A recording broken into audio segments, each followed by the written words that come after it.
जनजाती कल्याण आश्रम महाराष्ट्राच्या वतीने विविध उपक्रम जोपासले जातात। या उपक्रमांमध्ये आणखी एक भर म्हणून आरोग्य रक्षक प्रशिक्षण वर्ग चांदवड रेणुका माता मंदिर येथे भरवण्यात आला। या प्रशिक्षण वर्गामध्ये चांदवड देवळा तालुक्यातील 35 गावातील आरोग्य रक्षक उपस्थित होते। प्रशिक्षण 3 सत्रांमध्ये झाले। प्रथम सत्र पश्चिम क्षेत्र आरोग्य आयएम प्रमुख साहेबरावजी जगताप यांनी घेतले। त्यात जनजाती कल्याण आश्रम परिचय प्राथमिक उपचार आरोग्य रक्षक संकल्पना त्यांनी स्पष्ट केली।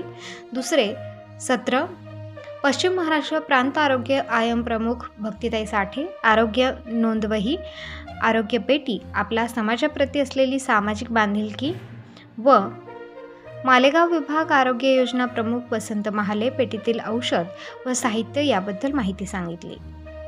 शेवटच्या सत्रात समारोप करताना पश्चिम महाराष्ट्र प्रांत संघटन मंत्री जयरामजी चौधरी यांनी केला आहे।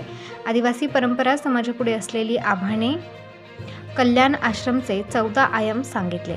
आरोग्य रक्षकांना बोलवण्यास संधी मिळाली, त्यांना बोलण्यास संधी मिळाली। शेवटच्या सत्रात आभार मानले गेले। तसेच आरोग्य रक्षक प्रश्नाचे वर्गाचे सूत्रसंचालन मालेगाव विभाग संघटन मंत्री निलेश राजेंद्र पवार यांनी केले आहे। आरोग्य रक्षक यांना प्रमाणपत्र आरोग्य पेटी गोळ्या औषध आरोग्य नोंदवही आरोग्य रक्षक बॅनर हे सर्व देण्यात आले व शेवटी शांती मंत्र घेत सांगता झाली।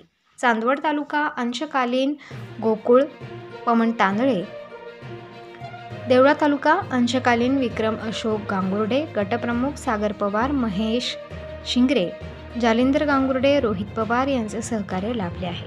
रंगभूमी महाराष्ट्र न्यूजसाठी दीपक पवार चांदवड।